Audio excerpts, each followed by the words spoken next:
Hey guys, welcome back to Jurassic Unicast, and I'm joined by Matt, who's a friend of mine in the community, and it's about time you got on, son. How's it going? Yeah, it's been good, mate. Yeah, it's been a long time coming, hasn't it? It has been a long time coming. You've been quite a common feature of our live stream chats, and I said I'd get you on one day, and here we are. Yeah, all right, mate. Better late than never. Better late than never. So we are going to discuss a few topics, basically like the love of the franchise, favorite films, like some elements from that's going to come up in the new film, how you feel about the designs of the creatures and stuff like that, and just a general chit chat about dinosaurs. So first thing I'm going to ask you, actually, before we deep dive into the actual Jurassic stuff, is one, how many years have you been a fan of Jurassic franchise? And two, how did you get into it? Well, I first got into it. I remember watching Jurassic Park. I must have been about 3 years old. I watched it with my mum and dad. I think it was on VHS. I think they brought the film, and I remember it was evening. We sat down, we watched it, and the image that always resonates with me, thinking back, it's one of my earliest memories, and it's where Rexy, she roars and the banner's coming down when dinosaurs ruled the earth, and it's just always stuck with me. And it's ever since that moment I was just sort of fell in love with dinosaurs and Jurassic as a franchise, and it's just something that I loved as a kid and just sort of never really left me, really. And as I got into my teens, into my adult life, it sort of turned into more of a passion for not just Jurassic and dinosaurs, but paleontology and everything that sort of goes hand in hand with that. So, I've not really looked back, really. I just love it. Yeah, no, I remember I was 6 when the film came out. And, back then it absolutely just terrified me because, 6-year-old growing up watching The Land Before Time and things like that is quite a bit of a drastic change. So seeing people being eaten and arms being ripped off by dinosaurs was a little bit of a shock to the system, I think. But when I started watching, when I watched The Lost World, I was would have been 11, 10 or 11, and I was like the perfect age. Like the toys were all out. I know the kind of toys were out when I was younger, but my fascination with the dinosaurs of the Jurassic ones wasn't so evident. I was more afraid of them. To sort of be as an interest, like a collector as a kid. I remember asking my mum and dad for Christmas that year. I wanted to get the Kennerex, and I think there was the Lost World Stegosaurus that came out. That the little patch. Oh yeah.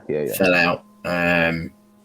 And they also, I remember there being a different Velociraptor with the stripes that had like a movable mouth, and I can't remember all that sort of stuff. I remember it just being, The Lost World was like the biggest sort of nostalgic thing for me. Purely because of the age I was when it came out. But Jurassic's always been my first memory, just purely because of Jurassic 1, because of just being so bloody terrified of it at the age I was. I remember my sister was about, so my sister's 2 years younger than me, and I remember we used to watch it at home, like when I was about 8, maybe even 8, 7, 8, and the bit when the raptors are in the kitchen, I'd always hide behind the sofa. I hated it, and my sister was sitting there and she'd laugh because she was a couple of years young, but it was almost like she couldn't comprehend the fear behind it, so she just found it easy to watch. And it's like kids these days, they laugh at the scene when Gennaro gets eaten off of the toilet, but for me that creature was like terrifying. I was not laughing. I did not laugh at that scene when I was little at all. It's not until after, like, you grow up a little bit that you find things like that funny. But so how did you feel when, obviously it's a bit of we were a lot older when Jurassic Park 3 came out? What was your thoughts of it? I saw Jurassic Park 3 in the cinema. In fact, that was the first Jurassic film I ever seen on the big screen. Okay. And I went with a friend of mine and his mum, and I remember being so angry that they replaced the Tyrannosaurus with a Spinosaurus, and I remember getting angry because back then, obviously, your knowledge isn't what it is now, and when Alan Grant says it sounds bigger, and I was thinking back then I thought, well, I used to call a Giganotosaurus a Gigantosaurus, Yeah. and I thought that's what it would have been. And when I saw Spinosaurus, I turned to my friend and I was like, "That wasn't bigger than a T Rex." I remember being quite angry about it. But as the I've got older and you understand things a lot more, I've fallen in love with the Spinosaurus. And I was never really one of these fanboys that sort of got really angry about the fact that it killed the T Rex. And to be honest, even back then, I wasn't that mad because I was just happy to see another sort of large carnivore on Yeah. screen. Mm. So I did understand why a lot of fans were quite angry because obviously the T Rex is the staple of the franchise after all. But I was never one that really sort of got angry about it. I just loved the fact that we had another large theropod on screen. And yeah, and I thought the Spinosaurus was badass in Jurassic Park 3. I think Jurassic Park 3, it's not one of the stronger films in the franchise, but I think it's quite underrated. It's got some of the best designs of dinosaurs that we've had out of the 5 movies so far, especially the Velociraptors. They're my favourite in the entire franchise, particularly the males. Mm. Yeah, no, Jurassic Park 3 does get a lot of stick. Yeah. I think a lot of it's warranted, like, I get it. But it's actually one of my favourite go-to films to watch, purely because, as a fan, I think it's just something you can stick on. And, you could be, you're a bit bored at home or something, you just want to stick it on as like a background movie. And it's so fast sort of paced that it's quite a cool sort of adventure film, really. Yeah. If you don't think about it as from a serious sort of standpoint, like you don't think too much how the story connects to anything else, as its own film, like a standalone film, I think it's quite fun. It's almost very like Peter Jackson's King Kong sort of style, where it just sort of they walk from one territory to another, to another, to another, and they come across all these different issues as they're going. The only difference being, obviously, Eric hasn't been taken by Kong. He's missing. But when you think about the similarities, there's quite a few bits there that's quite similar. I think where it falls short a little bit is the ending being quite abrupt and quite quickly. It feels rushed. It feels very rushed. Like they're in the middle of a jungle. Oh, then they're in a clearing. Oh, there's helicopters. Oh, they're rescued. Within you're like, whoa, pff, what? Yeah, like sort of blink and you miss it. Yeah. Yeah, and there's some brilliant writing in the scripts that never got done. And I was like, mate, if that would have been, there was one where the Jurassic Park 3 raptors fight the Spino, and I was like, why did we not get that? Yeah, I don't know why that was never included. And I mean, if you sort of just visualize it in your head and you think how cool that would have looked, even in 2001, because I think maybe they didn't want to kill the Spinosaurus because maybe they wanted that to be sort of a dinosaur that would have come back in the future if we ever returned to Sorna. But I think storytelling wise, even if it just prolonged the movie by another sort of 15 minutes, because obviously the runtime's only sort of 93 minutes when the other Jurassic films are in a 2-hour bracket. So again, that's probably why it does feel a bit rushed, because it's shorter by 30 minutes than the other films. But yeah, that scene definitely should not have been cut, and it should have been in the film. Yeah, definitely, 100%. And then we sort of have a big gap between, 14-year gap, which is a long time. Like at this point, Jurassic Park 3 was almost old news now, and that was the ending. Like you had the pteranodons go off, and then you just figured, well, we don't know what's going to happen with those. And then 14 years comes along when we don't ever. I remember actually seeing an interview with Steven Spielberg. I think it was like 20. It would have been 2009, I reckon. And he was on some sort of panel, and they were talking about Jurassic Park 4. And he said, I think like we've been thinking about doing one. And I remember back then the hype of that alone. And then nothing came of it. It almost just sort of just disappeared. Like within like weeks, this whole what happened to this incident of Spielberg saying this. And then obviously the new thing come out of Colin Trevorrow being appointed. And I was like, whoa, I don't know anything about this dude at all. Yeah. Jurassic Park 4, because obviously back then they didn't call it Jurassic World, did they? It was JP4, and that was what we knew. And I was like, oh my god. I remember I was on a part of a forum called sci-fi.com. Right. Have you ever heard of it? It's just a fan website that is literally just a forum. Before I discovered like a lot of the Jurassic communities with Twitter and stuff, I used to communicate with a lot of people on the Jurassic Park forums on this program called sci-fi.com. And it wasn't just Jurassic on there. Jurassic was just one of the tabs. There was Aliens and the Terminator and loads of different sci-fi films. And I remember all of the outlandish like film plots that people were sort of hoping and wishing and predicting on there. It was just quite fun to read them all.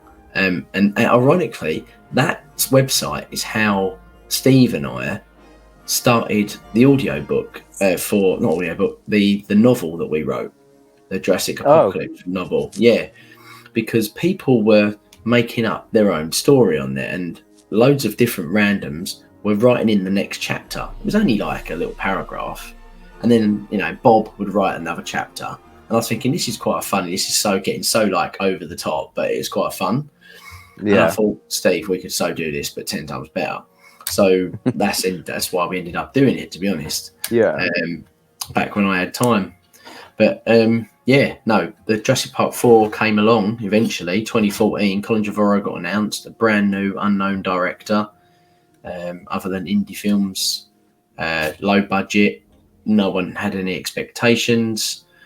What did you think of that was going to happen before we knew anything about this film? Well, obviously Jurassic Park 3 had come and gone, and then, like you said, it was always backwards and forwards, wasn't there, with Jurassic Park 4, whether it's going to be greenlit or not. And then I remember we'd lost Michael Crichton, and was it Kathleen Kennedy? Yeah, she come out and she said maybe that was the sort of the reason not to go ahead and make any more movies, just out of respect for him and his memory, really. And so at that point, I was thinking, right, maybe the franchise is dead and buried, sadly. Yeah. But luckily enough for all of us that it wasn't. And then, like you said, Colin Trevorrow got announced and signed on to do Jurassic World. And I just remember once they started getting the marketing and we knew it was definitely coming, I just remember the hype slowly starting to build. Because like I said, it was a long time. At that point, it's probably about 13 years since Jurassic Park 3. And you sort of got those old feelings back from when you were a kid. You think it wasn't just another dinosaur movie, because we'd had dinosaur movies like Land of the Lost and stuff like that. But this was a Jurassic. This was our franchise. This is Jurassic dinosaurs. And it's just the old feelings came back where you sort of felt like a kid again and you fell in love with that franchise. And then you started like thinking stupid things, maybe like, oh, is Dr. Grant going to come back? Ian Malcolm. And you just, so many things go through your head. And then until you sort of know stuff about the film that's official, it's so nice to go in your head and think what possibilities there could have been. That's how I sort of remember it. Yeah. Did you ever get round to reading the John Sayles script? No, I've seen bits of it online, but I've never read the whole thing. A lot of stuff I know from it is what I've watched online. So like other content creators have done stuff on it, but I've never read it myself. No, only parts on online really. It's to be honest, pardon me. To be honest, it's a lot of this stuff in Dominion, kind of that we've seen with the Atrociraptors. Yeah, there's bits of that in that script. Oh, So, really? Yeah, like John Sayles went for a bit more of an open source sort of look at things with pteranodons attacking a kid's baseball game. Oh, I have. Oh, yeah, I've read that, and I've heard Yeah, about that. Yeah. like there's a lot more to it, but that was one of the scenes which I thought sounded cool. But I feel Wasn't like that supposed to be the opening? I can't remember. It was very early on. It was very early on in the Yeah. script. I was I one could of the be first wrong. bit. Yeah. I think it was a bit mad. Like the script as a whole was a bit mad. Yeah. There was obviously that human DNA stuff being included, and you see all the concept art sent you online and stuff. Oh, yeah. Half human hybrids. Thank God we never went down that route. No, I know, same. Which, yeah, that's the route we could have got. People moaning about Colin Trevorrow, Christ, think of what we could have got. Yeah, true. But we've got but eventually, obviously, we got Colin's sort of vision of an open park. Now, did you have any pre-perceptions of what was going to go down before you knew about the open park? Like, did you have any sort of fan guesses? I thought they were going to try to sort of continue on from what happened with the Pteranodons. I think that should have been included in some way, even if it was just mentioned, because it would have been a nice way to sort of link to the past. But I can't say I really sort of had any things like in my head that I thought, right, this could happen or that could happen. I was just really excited just to see dinosaurs again, really, before I even started thinking about storylines, plots, etc. But yeah, I just want to see dinosaurs, and I was just so excited that we were going to finally be seeing Jurassic dinosaurs on the big screen again. Yeah, same. I remember when that first trailer dropped. I've actually got the video of that when the first trailer dropped. It's on private. It's on my private. I might upload it. I don't know. I think you should. Might do. But yeah, nice. You can't really tell all the. I don't know. I could probably clip the trailer to it. Yeah, but anyway, I'm waffling on. So I think, yeah, when that first dropped, I remember just going, "Oh my god, this is the perfect park. Like, this is like everything I could imagine the dinosaur park being like." Yeah. You know, like when you think of Jurassic Park, it just doesn't work as a park.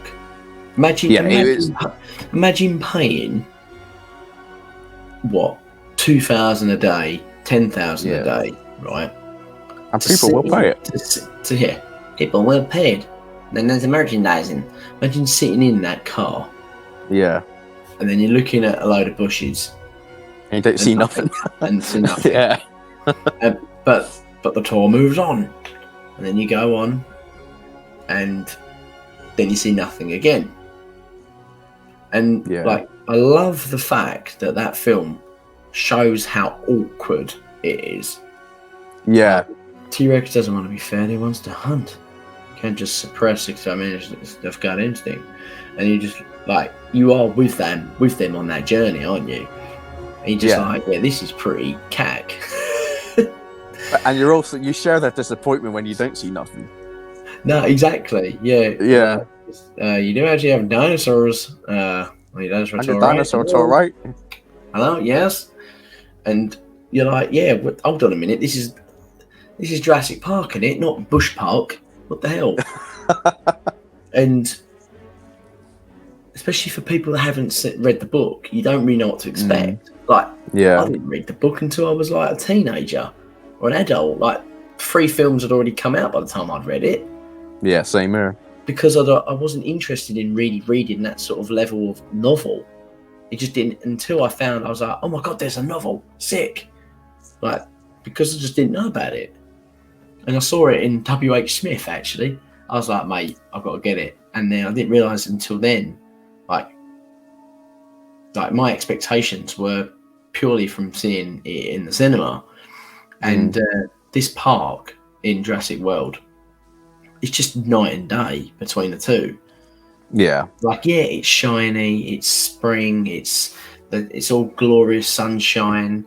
There's no doom and gloom. It's not rugged and terrainy and horrible and what's the word? Like rural. I know it's not, but it's real. Wherever, apart from an African safari, it's probably the only place in the world that's a controlled environment where you go on a holiday and you go to these places to, go and see these animals. But you've got to be very lucky because in the wild, they're not even showcased. So if a giraffe don't want to drink, you ain't seeing one, are you? Yeah, exactly. Yeah, you got the mercy of the animal. Yeah. Whereas this is like in a zoo environment, and they still don't see nothing. It's like I've been to a safari park before, and the tiger couldn't be any further away.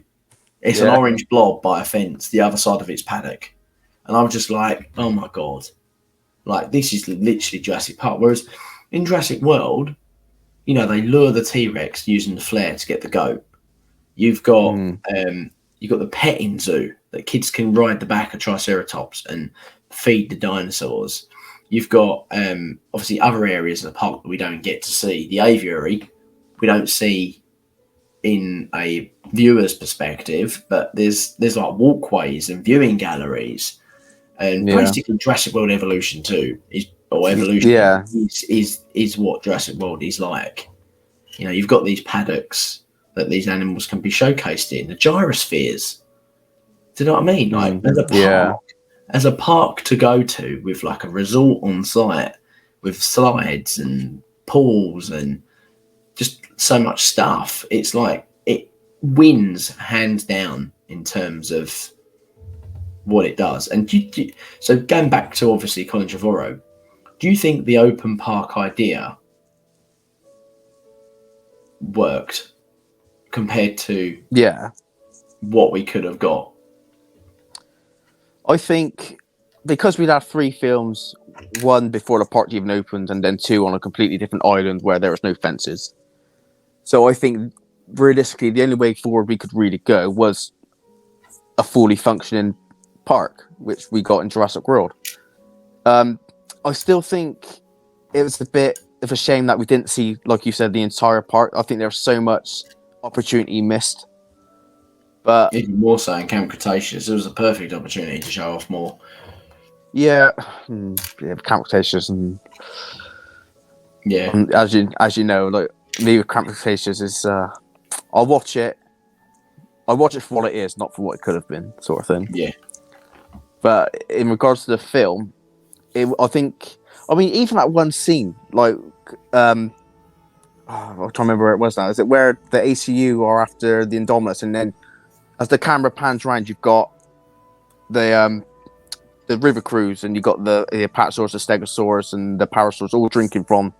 And it's just imagine you spent a bit of time with that before everything kicked off. How that would have engrossed us more into the film. Yeah. Do you know what? I was listening to a podcast, and Dr. David Home, who's a paleontologist, he was having a chat about Jurassic Park in general, and they were just talking about like the paddocks and how dangerous that would be. Oh god, have that river cruise. Like he was like saying, you go to Africa, right?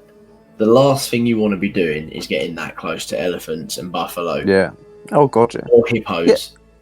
But even on the Jungle River cruise, they were supposed to have Metrocanthosaurus, Suchomimus, and the Baryonyx. I mean, I know they were supposed to be like invisible barriers to sort of keep the distance between the visitors and the animals, but I think that is.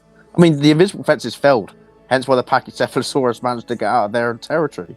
Yeah. So, it really is putting lives at risk needlessly, isn't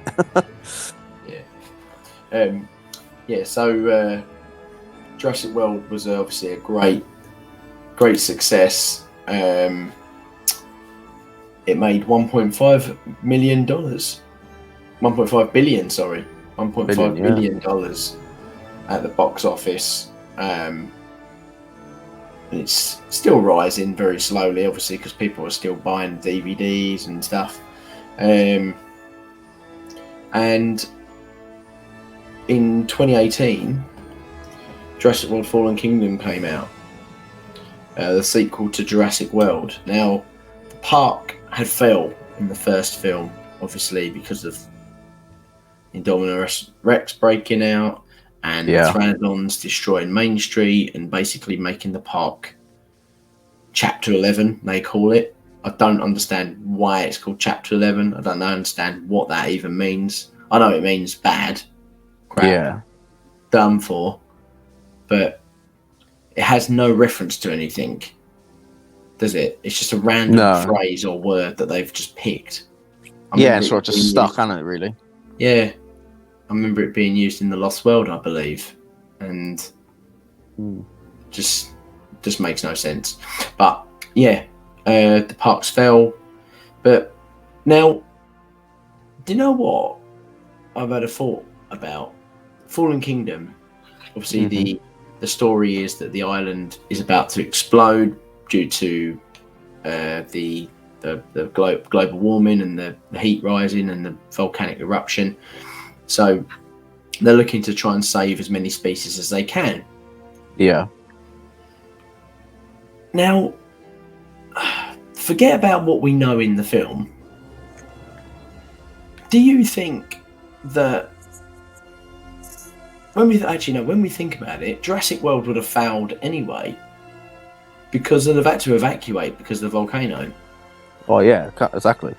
So it's just it's a strange sort of idea, I think, to why they went with that. Like it works to get the animals off the island, because Colin Trevorrow, obviously, all along he was making three movies, and number 3, the one that we're coming up with, is the one he actually wanted to make. Yeah. So he had to get there somehow. So I get the way they've done it works, but it's also one of those things that's very convenient. Like, how can we get these dinosaurs off? How can the park be? So the park would have failed anyway because they've had to move. They've had to evacuate and leave everything. So if anything, he would have had to start from scratch, really, because there's no way he was going to be able to evacuate as many species when that volcano eventually erupted anyway. Do you know what? Jurassic World gone. Sorry. Yeah. So I mean, like, it would have destroyed so much, so they would have had to almost start from scratch again. And maybe that would have been the catalyst for them to say, right, we're not going to build on an island, especially one with a volcano on it. So maybe it would have went to the mainland anyway. But yeah, that's true. Yeah, no, I think. Do you know what I was thinking though?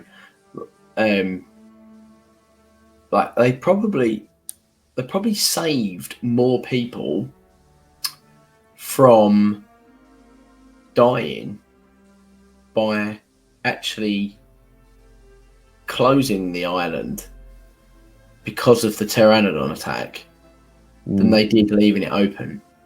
Because if the volcano would have just like erupted while they were on site, could you imagine like just a random like? Yeah, but then again, they knew the volcano was going to erupt, didn't they? Because obviously, if you think about the start of Fallen Kingdom, obviously they had the BBC News report saying it's due to erupt any day now, and they were keeping they measure it, didn't they? Like the Richter scale. Like the volcano. Yeah, that's it. Yeah, the activity that it was showing. So they knew it was imminent anyway. So they would have evacuated long before. Yeah, I suppose so. So it's really, there have been no people on there to be burned alive potentially, but the animals, a lot of them would still perish because they would have had to set up somewhere pretty fast, and you wouldn't be able to erect so many paddocks and environments and habitats for all these animals anyway. So I think a lot of the animals would have been left to perish, and they would have had to start from scratch again. Yeah, quite possibly. It's always something I've always found interesting. Sort of look at things. But Fallen Kingdom ended up being quite a cool sort of different look at the films. Probably visually the best we've had. CGI wise and just as a cinematography point of view. There's some very, very excellent like shots in that film. and some good plot points that are interesting leading into the next film. How did you feel about them coming off of the island and moving it to the mainland? It was inevitable. I thought that's the only way. I mean, I don't think you could have 5 films in a franchise that are all taking place on an island. And as much as I love the island sets, I think the only way forward was to go to the mainland, and I'm glad that's what they went with. I think the story of how they got there could have been a little bit better, and I think the weird thing is, I think Jurassic World is a better film than Fallen Kingdom, but when I watched Fallen Kingdom in the cinema, I enjoyed it more than Jurassic World. Oh, okay. And maybe it's because I was older and I sort of understand the story and where they were going with it. But I think going to the mainland was the only sort of option left to them that was sort of realistic, and I'm glad that's what they went with. But it does, it just makes you think about Dominion and what possibilities lie ahead. And yeah, it's very exciting. It really does. Oh yeah, it really is. I liked. See now, the whole Indoraptor thing didn't like. I don't dislike it at all. I think it's great. I think it's well done. Yeah. But it isn't one of the bits that I love about Fallen Kingdom. Yeah. I like the idea of these animals being out in the wild and being, don't go over into that sort of neck of the woods because there's X creature in there, and and these animals are kind of taking over our ecosystem. So I love when that Battle of Big Rock came out. I was like, yes, this is what I want to see. Fantastic. These creatures like proper getting involved with us in real life, and interacting with people in their environments, because that's one of my favorite scenes in The Lost World, when the T-Rex goes to San Diego. Same. I know it kind of doesn't fit the movie very well. It's almost like some sort of cropped footage that's been just stuck on the end of a film. Almost like 30 minutes for no reason whatsoever. Like T-Rex gets loose, they capture it again, and it just sends it back to where it come from. It just seems pointless. But the whole idea of the T-Rex in an environment where you see every day, like I remember when Benjamin went to his bedroom window and looked out, you could see the T-Rex head. So as a kid, I'd look out my bedroom window and think, a T-Rex head would be as tall as my window in my back garden. And I was like, whoa, like, I imagine a T-Rex just like literally stood in my back garden. That's just mental, knocking over my fences and walls. And like these creatures are just so, it's almost like, in Jurassic World Evolution 2, when you're making the paddocks and you're putting trees and stuff in, you lose the concept of scale, don't you?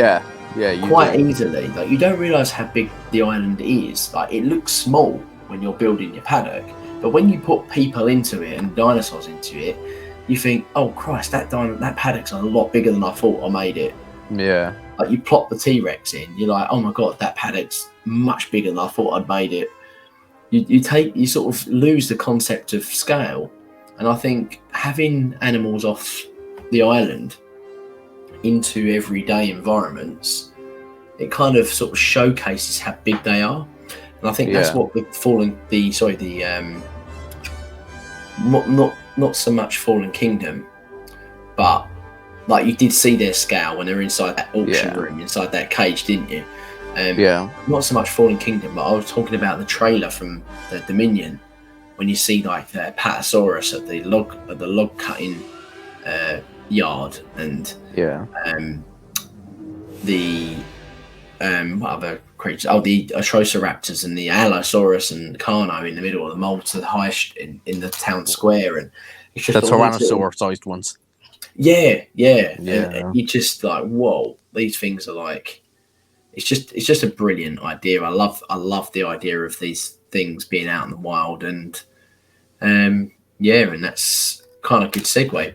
I think we're going to go to a quick break, and then when we come back, we are going to discuss your favourite scenes from each of the films. Let's do it.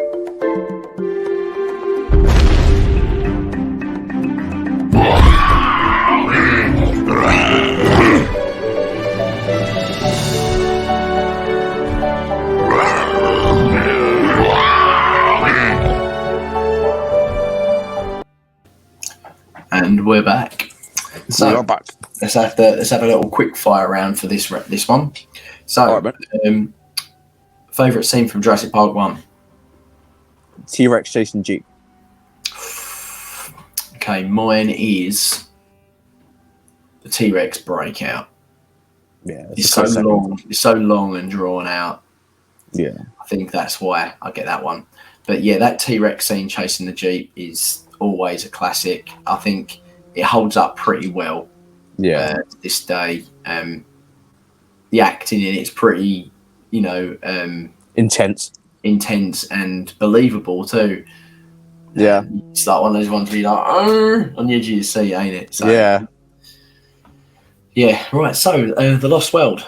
Favourite scene in that one? there's quite a few. I'm a big fan of the Lost World.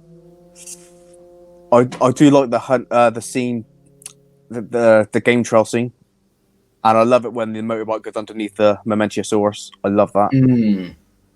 I love the T-Rex is attacking the traders.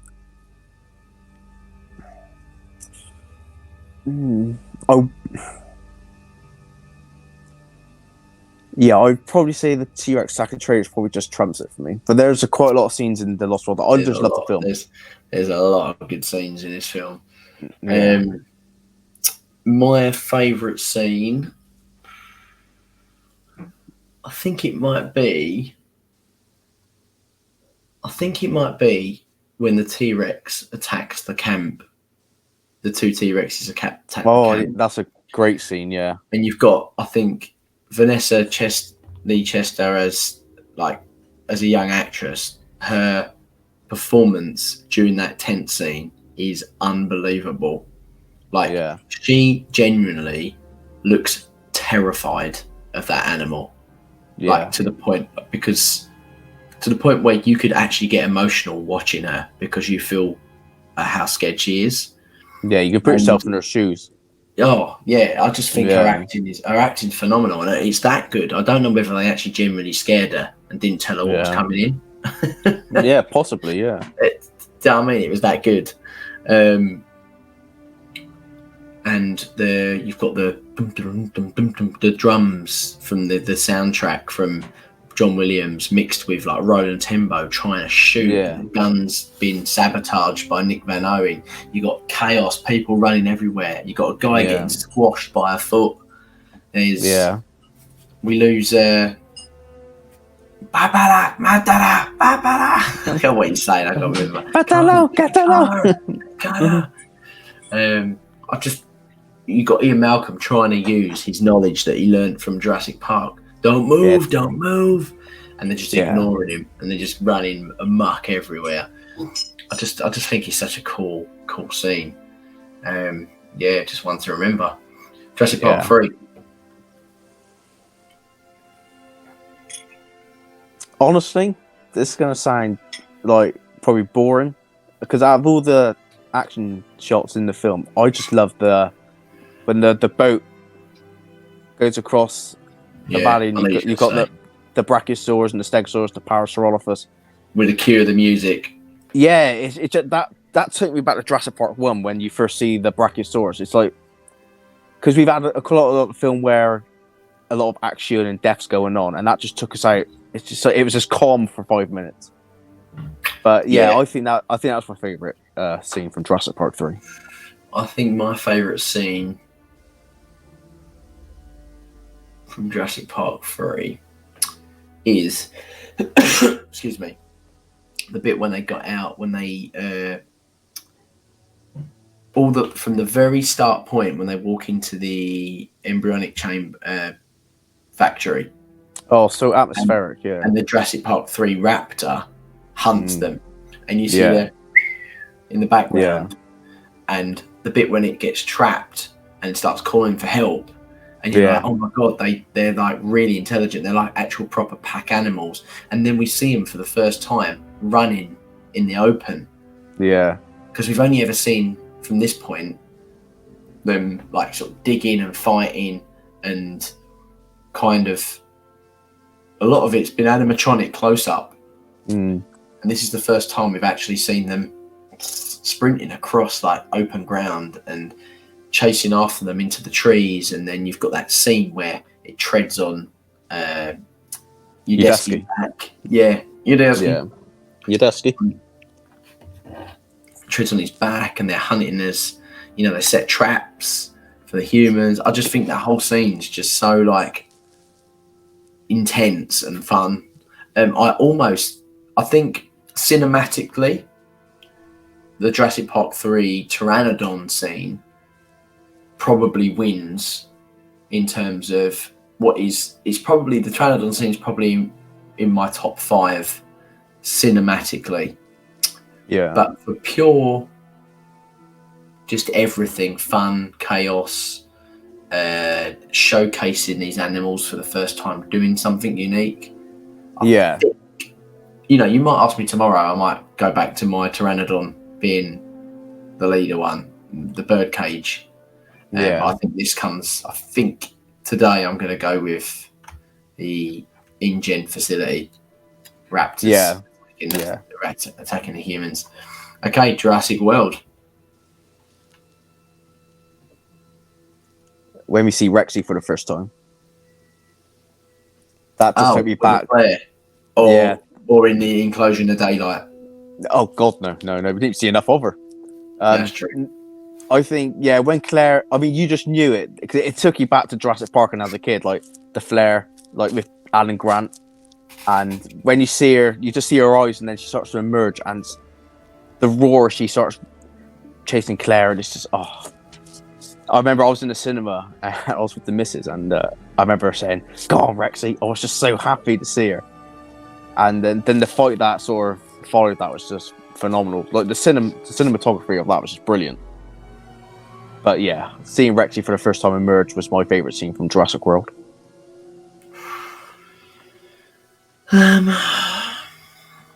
This is a tough one.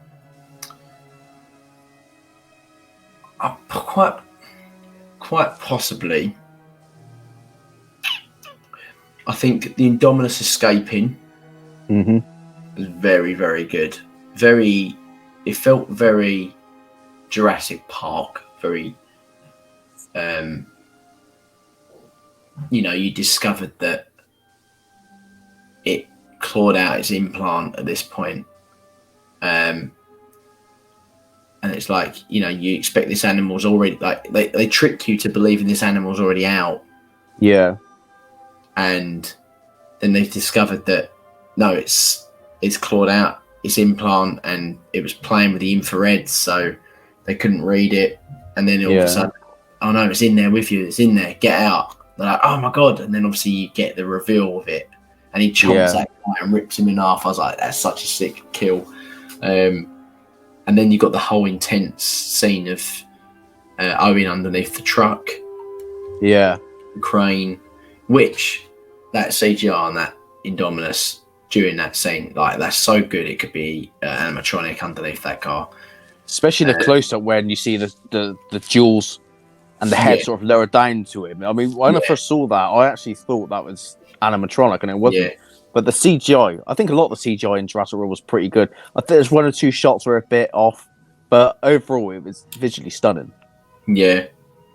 I think that's up there as one of my favourite scenes, along with, I think I might have to say, Chris Pratt and the Raptors chasing the Indominus. Oh, the music, great scene, yeah. And you get him, and he's driving on the bike, and you've got Colby Boothman, the man, he just presses the button to release the Raptors. And you've had this whole build-up of this Raptor squad, following Chris Pratt's sort of commands and the training, and then we finally get to see this payoff. And as much as I know it's not something that we're used to, because I think me and you have spoken off air about this many times. Yeah. One of the things that you wasn't really keen on was the Raptor squad in Jurassic World. Yeah. But I'm not going to lie. I had a smile from ear to ear when I was just in complete envy of Chris Pratt. You just want to be Chris Pratt, didn't you? Yeah. Like, who can ride a bike with a pack of raptors and not die? Do you know what I mean? Like, it's like, it's the sort of stuff that you only see in cartoons and dreams, and like this sort of, this was a reality for him. Like, he'd worked it since these things have been babies. Yeah. To sort of trust them with him and Barry. And then we see it just sort of tracking down the Indominus. You get to see them, how fast they're running when they're hunting, and you've got the night vision cameras. And I just think it's such a sick scene. Like, it's so well put together. And one of the greatest shots is when they're all running towards the camera from the low down viewpoint. And you got all the stones on the feet when they're you feel the impact on their feet. Yeah, exactly. And I think seeing. Do you know what? One of the scenes I've actually forgotten to talk about is the opening when Gray opens the windows and you've got like Jurassic World. Yeah, I think that's the one that gave me the shivers and got me on the edge of my seat, and I was just like, "This is incredible." Yeah, like, this is like the park of your dreams. Yeah, I actually I got quite tearful in the cinema. Did you? Yeah, I did. I think it's because the music, the Jurassic Park music, was in the background and it sort of overlaid it all. And it's like you said, it's just like seeing a fully functioning park for the first time, like operating. You know, I think I've talked myself out of the Indominus one. You know, I think I might actually pick that one as my favourite scene. Mm. Do you know what? I'm going to do an honourable mention. I think, as a scene goes for repetitive viewing, that scene loses its magic once you've seen the film a lot of times. For me, on my initial viewing, it blew me away. Yeah, goosebumps and everything. Yeah. So for a first time watch, that scene wins. But for me, for a repetitive sort of viewpoint, I think I might have to go with. What do I think? What do I prefer? A raptor chasing the Indominus, or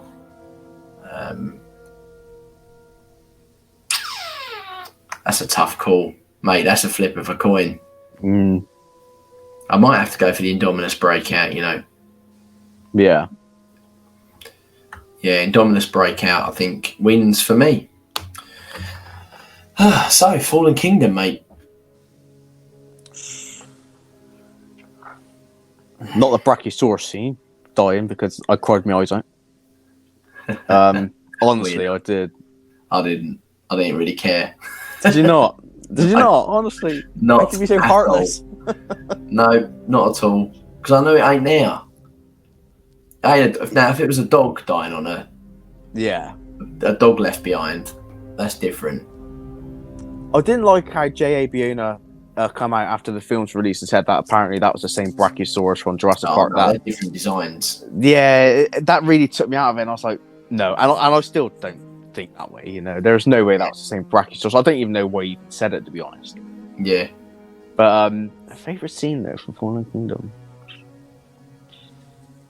Do you know what? Actually, I quite liked the introduction, the emergence of the Carnotaurus. Even though it was spoiled in the trailer, I still think, because I think visually that looks stunning. I think that's such brilliant. A beautiful design. The whole film's incredible. Yeah, it's gorgeous, and the way the animal moves, it felt real. Like it felt like like you were watching a documentary. It felt real. It's amazing. Mm. Yeah, no, hands down the that whole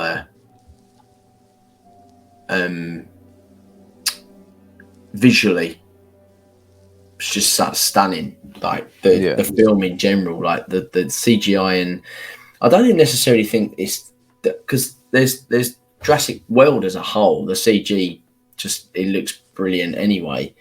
Yeah. I don't ever look at it and go, oh, that you can tell that's CGI, because 9 times out of 10 they're all CGI. So you've got to take your mind off of that. But yeah, no.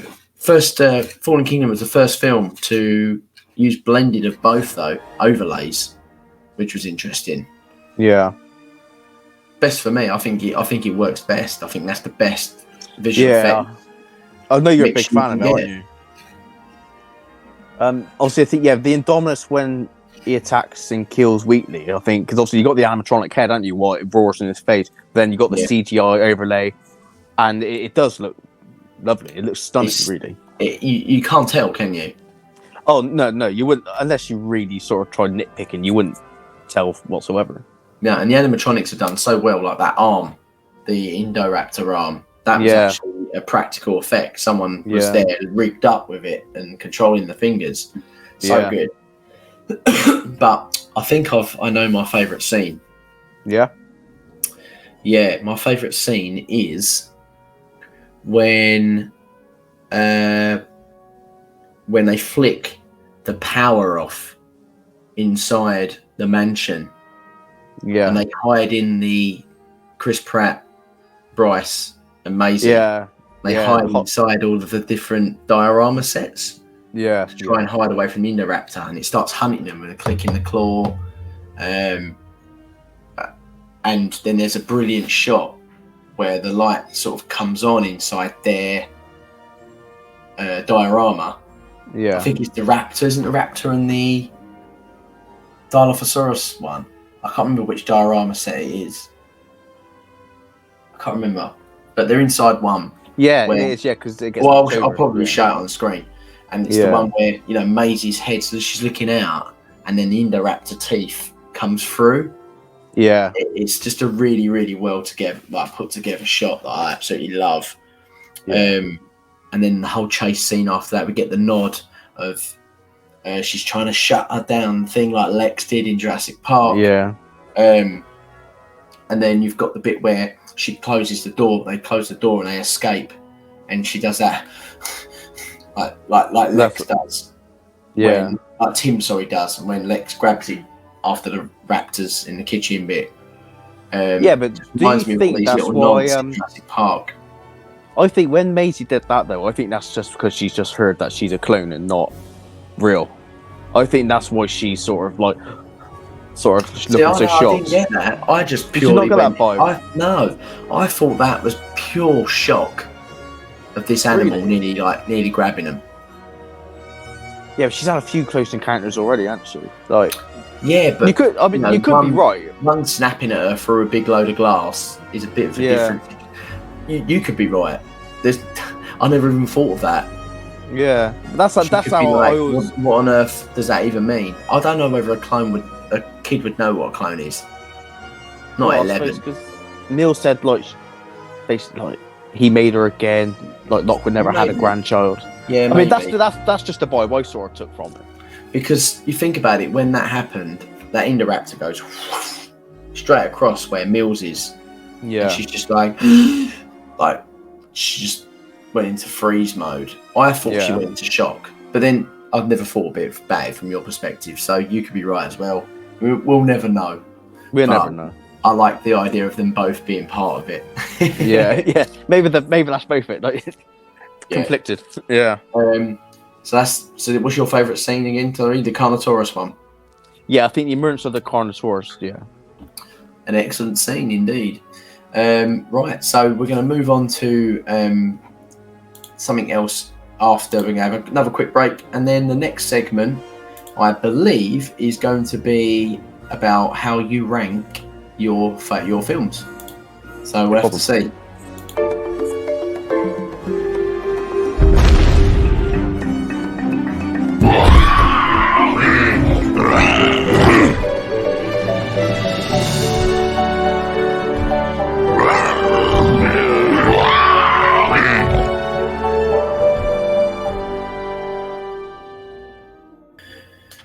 Ranking of the films. Now, my order changes quite a lot. I don't know about you, I don't know if you're just dead set on mine your seems pretty order. consistent. How is it? Mine changes quite a bit over time. It's changed. I think with other films coming out, it's kind of helped me like other films more. So purely based before we've seen Dominion, I'm going to go with Jurassic Park 1, then it goes Jurassic World, then it goes The Lost World, and then I'm going to put as a tied 4th place Jurassic Park 3 and Fallen Kingdom. Now, the reason I'm putting them both tied is because I find Fallen Kingdom the least fun and enjoyable to watch. I find Jurassic Park 3 the easiest to watch. But where Jurassic Park 3 lacks with the issues it had behind the scenes, the shortness of the film, how rushed it is, loads of plot holes, I've kind of put it in that place. Fallen Kingdom, albeit probably a better made film and has amazing cinematography and CGI, I just find myself that I don't know. I think I will like that film a lot more when Dominion's out.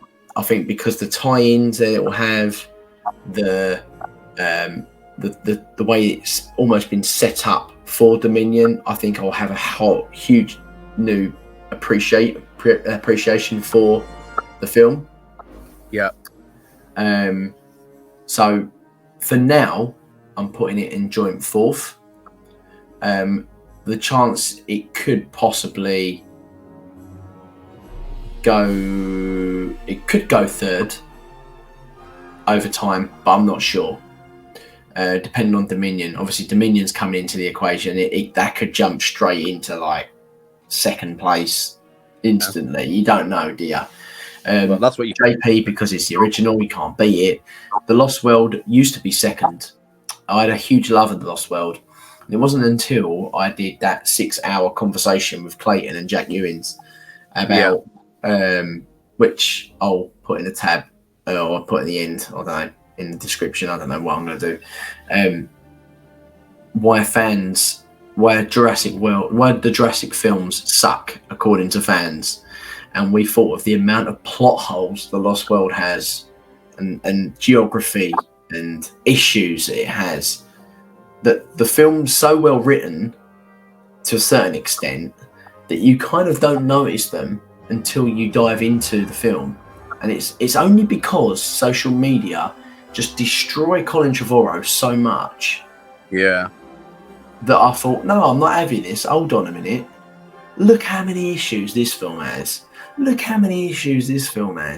At least with Jurassic World and Fallen Kingdom, there's a cohesive story. Yeah, like, there's also, from point A to point B, point A to point C, point B's there. In The Lost World, I don't know how they get to so-and-so. I don't know what time frame was Malcolm in when they left the island. All of a sudden it's nighttime, then it's daytime, then it's nighttime again. How long did it take to San Diego to get there? Where was this ship the whole time? yeah. There's so many different issues that people just brush under the carpet because it's nostalgia. I'm like, no. If you're gonna rip apart Jurassic World or Fallen Kingdom, then you've got to be prepared to take and rip apart Lost World and Jurassic Park 3. And well, even Jurassic Park as well. Yeah, exactly. And I think that's why it's in 3rd place behind Jurassic World, because I think as much as The Lost World's probably, a very, very well done film, like Spielberg, it's definitely got that Spielberg touch, and there's some amazing scenes, probably some of the best in cinema history in that film. If you're including like that trailer one, like you said, I just think Jurassic World's just such an easy watching film. It's such an easy watching film. It's almost like the Jurassic Park 3 equivalent of watchability, but better made. Yeah. You know, it's got a start, a middle, and an end. A good climax. You could finish Jurassic World and not make another film. Yeah. It's good enough. It's good enough to be its own movie. It's good enough to be a direct sequel to Jurassic Park, forgetting The Lost World, Jurassic Park 3, and Fallen Kingdom. It literally could be Jurassic Park 1 and Jurassic Park 2. Yeah. You know, I just think, you know, given 3 hours, yeah, we're probably going to see more of the park. Of course, it could be better. Of course, it could be better. But, you know, for pacing wise, for the way, I just think it's just a very, very well done movie. It just doesn't get the credit it deserves. I think we're in such a Marvel cinematic universe generation that unless something has to mean something, it's no good. Like, you don't need 30 films to be good, to be a successful franchise. You just need to tell a cohesive story that makes sense. It regenerated a whole franchise, made $1.5 billion, and you know, it set up the story of what we got now. Well, experimental should clear, mate. There's a car alarm going off outside. That's right, I can hear. Oh, that's right, that's spot on. Yeah, go on. Thoughts? Yes. Well, I mean, I agree with everything you're saying, really. I mean, if I was going to put my films in order, it would obviously be Jurassic Park, The Lost World. Over time, I probably would put, I have put Jurassic World 3rd, then Jurassic Park 3, and then Fallen Kingdom. It's like I said, it's a better film, but I just enjoy Jurassic Park 3 that slightly bit more. So do I. And I think I've swapped them over quite a few times. Yeah. And don't get me wrong, like I said, I'm hoping that Dominion really makes us change our view of that film. But I do think if it does make us change the view of that film, it'll probably only pop it up one place. I know I'm probably going to hurt myself saying this, but I'm so confident and hopeful for Dominion. I think Dominion can easily go 3rd, even 2nd. And I think the reason I say that is because we know that it's going away from the island, so we know it's going to have a different sort of tone and feel to the movie anyway. Because like you said, everything's so open source now. So the possibilities are so different than what we had before, in regards that you can tell different stories in different locations across the world, and then that opens up different possibilities for different animals, different settings, etc. But like you said, until the movie's out, you really can't cast judgment, can you? But I'm quite confident that it's going to be. Personally, I think it's going to be the best film out of the World trilogy. I really do believe that, and I hope that don't come back to bite me on the ass come June. But I do think it's going to be the best film in the World trilogy. I think with all the pandemic and stuff, we've been sort of delayed a year. It's so anticipated. It's always going to get its haters. Always, people are always going to moan. There's always going to be someone that didn't like it just to be that different person because they're idiots. So there's going to be people that are going to be fishing for content. I didn't like it just so they can get views, and you're going to get that. There's going to be so many pissed off people about no Camp Cretaceous stuff being in it, which I'm so happy about if it does come in. And I think that the most we're going to get is just the fact that there's some environments that are very similar, almost like Camp Cretaceous sort of just got the idea in there that what we're used to it. And then I don't know. I just think the orders are always going to change. I'm very excited to find out where Dominion's going to go, though. Yeah, definitely. It might take a few viewings, though. It might take 1 or 2 viewings to sort of cement its place in that list, but then it just gives you an excuse to go back and watch it again and again and again. So, I think it's a good time to segue onto Dominion. actually. Yeah. So, quick break and we'll be back.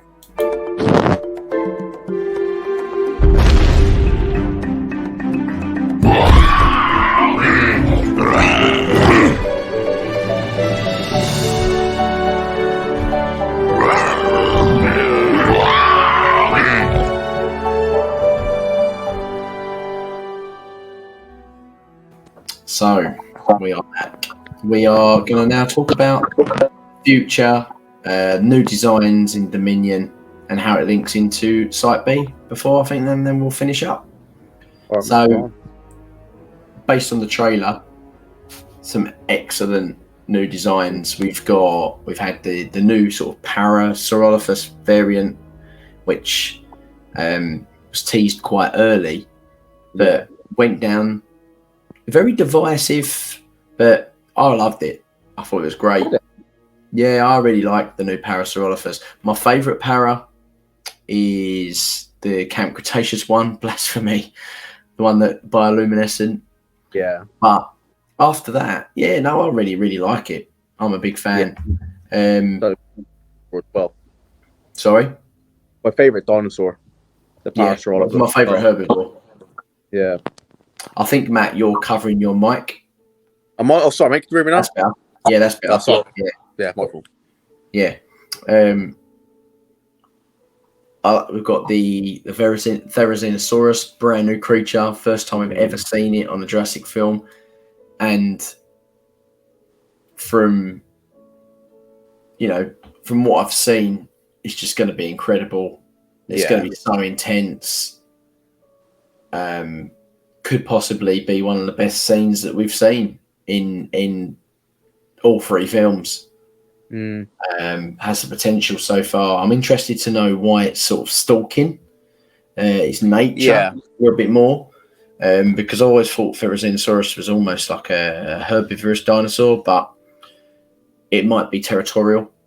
Which that's what I think it's going to. Which could be understanding.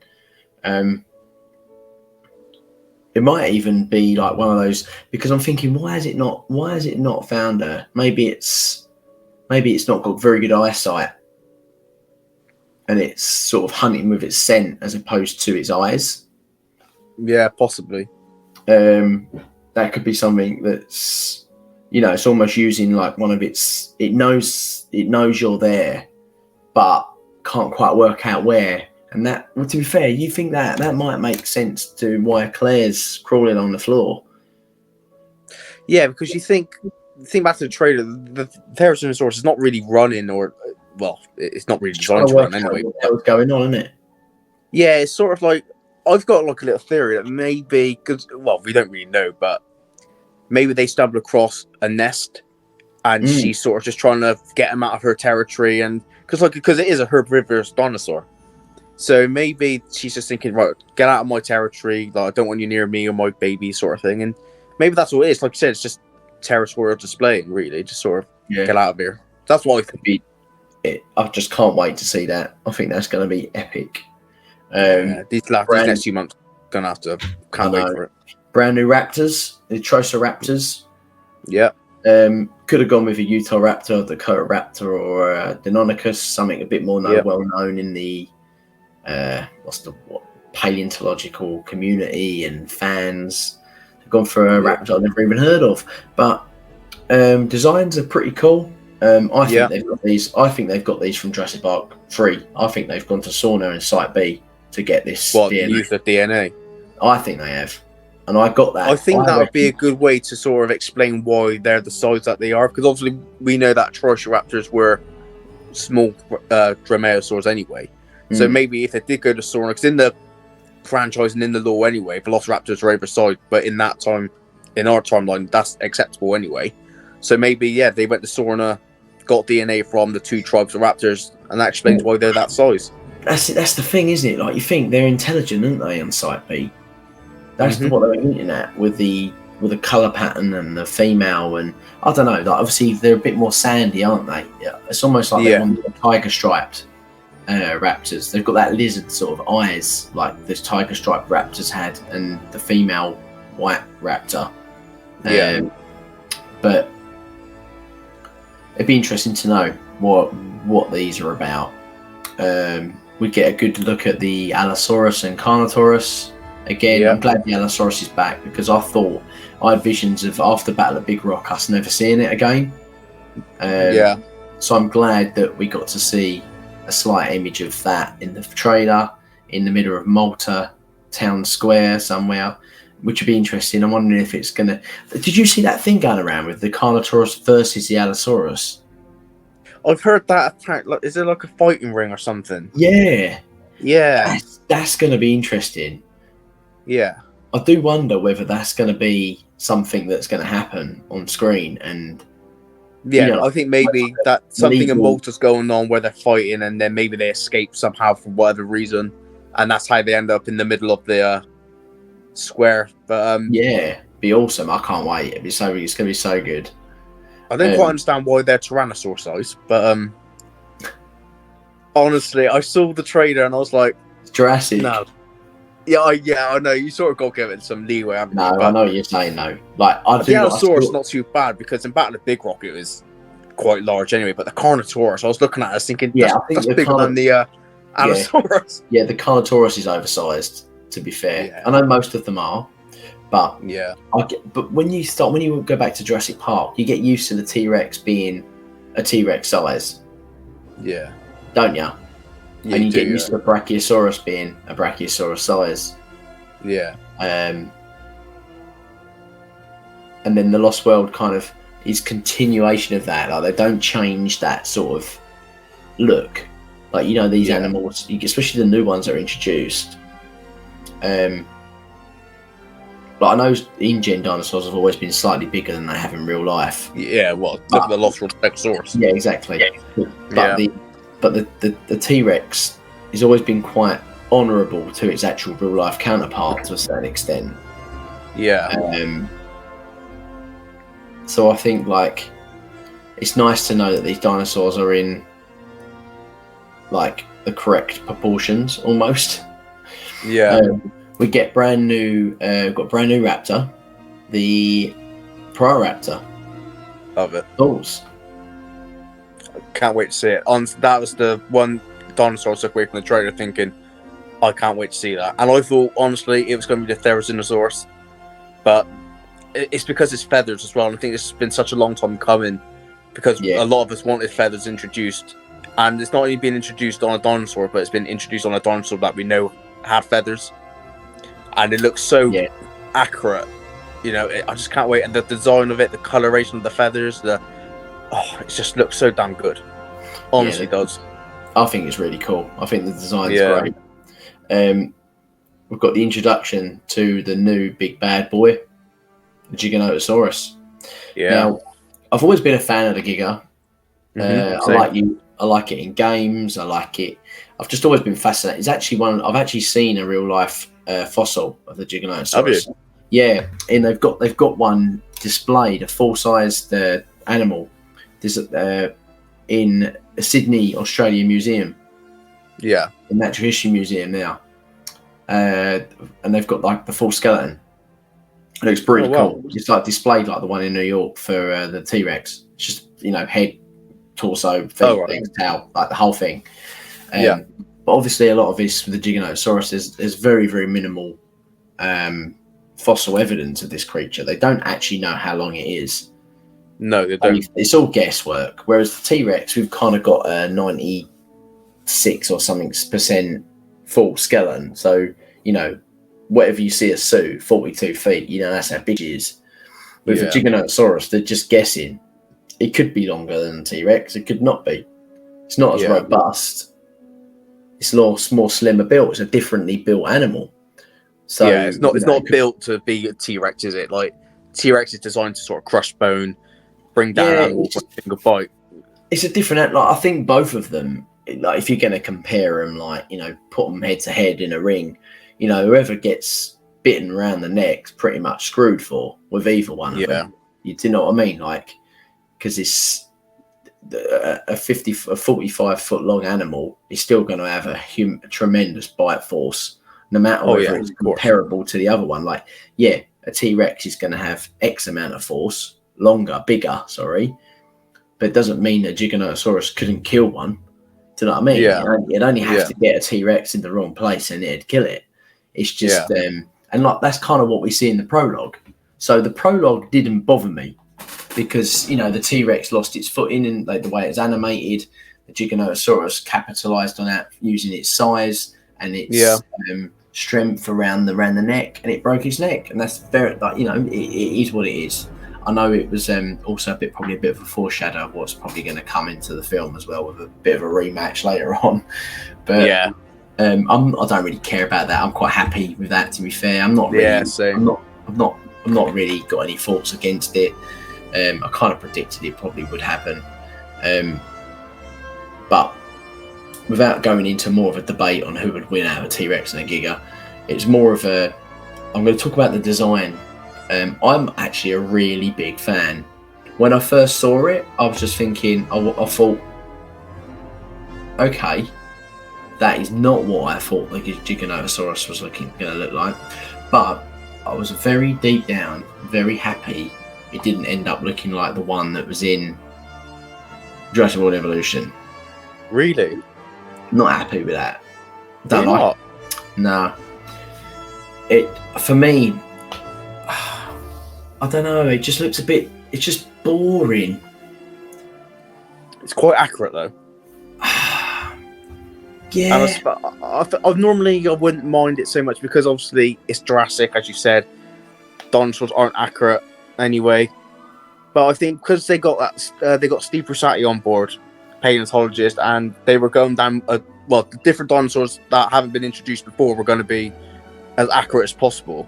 So I thought they sort of missed an opportunity. I'm like you. When I first saw the Giganotosaurus, I thought you introduced Godzilla.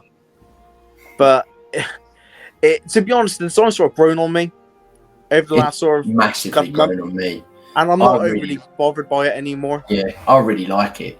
I think we've got to have something that's different. You know, all the creatures that we've had, like the big main carnivores. I'm not talking about the like Indoraptor. T-Rex. T-Rex is like your OG classic design, smooth skin. It's like the purest DNA that they've got, right? Yeah. Then you've got the Spinosaurus. We don't really know. That's still kind of up in the air. The DPG have kind of gone into that in terms of like it's an accident left on sauna. Take of it as you wish. Yeah. If you want to say it, assume it's a hybrid, go for it. But that's not what they said. Yeah. Then you've got the Indominus Rex, which obviously is a hybrid. It's got the Giganotosaurus DNA in it, which you can see. You can see where they've got the design for this Giganotosaurus from. They've kind of, it's almost like how can I adapt the Indominus Rex to make it not look like a raptor, to make it look more like a theropod dinosaur that's meant to be bipedal. And that's what they've done. You can tell it's got Indominus in it. Vice versa, sorry. Yeah, you can. But the Indominus Rex had such exaggerated predatory traits. It's like the king of everything. It's like it's got camo, it's got fat, it's got blooming bulletproof skin. It's, you know, it can climb. It's got arms that can grip and climb. It's just like the perfect killing machine. And then you've got this Giganotosaurus that, like, how can they make this new dinosaur be something to care about? Like, how can they do it? Because I'm telling you, if they plop that Jurassic World Evolution 2 or 1 Giganotosaurus in, like, nothing about that animal, for me, excites me. I don't look at that and think, oh, that looks sick. I just think, I do. Yeah, I know what you're saying. Like, I get what you're saying. It's accurate. It's probably more accurate than the one that we got, right? And I'm not disputing that. And people that might want to say, in the comments, I don't know, you can do what you want. But I'm just saying, like, you're probably right. It isn't probably as accurate as the one portrayed in that film, in the game. Sorry, but for me, from a design perspective and differentiation, I think giving it them spiky sort of Godzilla-y type scales, just, I don't know, it just gives it, like, it's like that cool new kid on the block with the Mohican that turns up with his hair gelled, like, Yeah. You know, like what's his name in Cobra Kai? When that dude Hulk. Yeah. You know when he gets his hair shaved and he has the mohawk. Yeah. And it's just like, I don't know. It just gives you that different new persona. Like this dude's the daddy now, and we've got to put him back in his place. And Rex is going to put him back in his place. But I think that's what they bring. That's what they've brought in, and that's why I love it so much. It's just new. Oh, he certainly stands out from the other large carnivores that we've seen. And it's got a lovely pattern on it, the green and the dark striping. I just think it's just really well designed. Yeah. Yeah, like I said, design-wise, I was at the beginning, I was like, oh, because, like you said, I did expect something similar to the Evolution design. But the design, like I said, doesn't bother me anymore. You know, I've grown to like it. You know, it is what it is. But then again, like you said, it's Jurassic, you know. A lot of the animals got spines and stuff on them. Like the Allosaurus has got the osteoderms down the back, which it probably never had in real life, you know. So, but none of us has ever questioned that before. So, no, yeah. No, definitely not. And I think when it comes to a lot, we already know it's got probably some exaggerated traits anyway. They all have. Yeah, of course. It's just one of those things. But I honestly think it's going to be. I reckon it's going to be a fan favorite. I really do.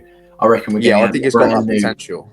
We're going to have a brand new generation of kids that are going to be like, you know, like I'm talking about like the Spino fan base. I think they're just going to love this Giga. They're going to. It's going to be like the new, you know, one of the new favourite dinosaurs in the franchise. It's going to stem brand new debates. I just see it coming now. Then we've got two more that I'd like to discuss. The Therizinosaurus and the Quetzal. Quetzal gets brand new introduction. First of all, in the prologue, when it comes down and lands on that carcass, and you just see how big this animal is compared to the pteranodons that it's pecking at down the bottom. It's just incredible. It's just so majestic and just huge. Wow, what a scene that appears in the trailer. Yeah. It's design-wise stunning as well. Again, pretty accurate, I think. Perfect. I love the coloration of it, even though the coloration in the trailer is different to the one in the prologue. But that's absolutely fine. What I love about the prologue, when you see it sort of glide in, you feel the weight of the animal before it's even landed. Yeah. How the wings are so heavy before it sort of steadies itself to land. I think it's been a long time coming. Another sort of pterosaur. Well, it's not. Is this what they call an asarchid? Is that what they are? Something like that. Something like that. And Ronan. Yeah, that's one for you, James. But I love it, and I think that could be a fan favorite as well. I really do. Yeah, design-wise, I think it's great. I love what they did with the like a proto feather on its neck. It's not quite a distinct feather.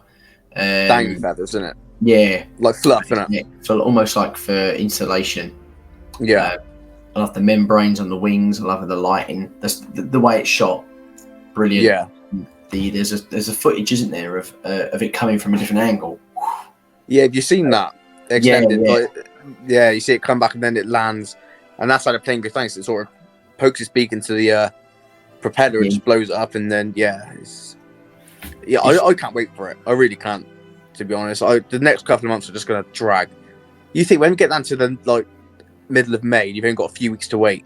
Those 3-4 weeks are going to be like months. It's going to be horrible.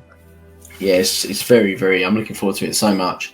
And then we've got the Therizinosaurus. We didn't really get much of a look at this Therizino. The only thing we've mainly seen really is from toys, from Lego sets, from like concept art type of things that people have already obviously mocked up based on what they've seen in the trailer. But you can tell that this creature's also almost got like this like quilled type feather into it. Yeah. Now, there's been lots of portrayals of the Therizino. Some have been like plumed, like almost like peacock sort of level of plumage are on the tail. I think there's one in the game called The Isle that I've played with Steve quite a lot. That's like got almost like a peacock tail, like in terms of thickness, like an ostrich, like really like sort of thick plumage of hair feathers. And I really, really like the way that they've designed them like that.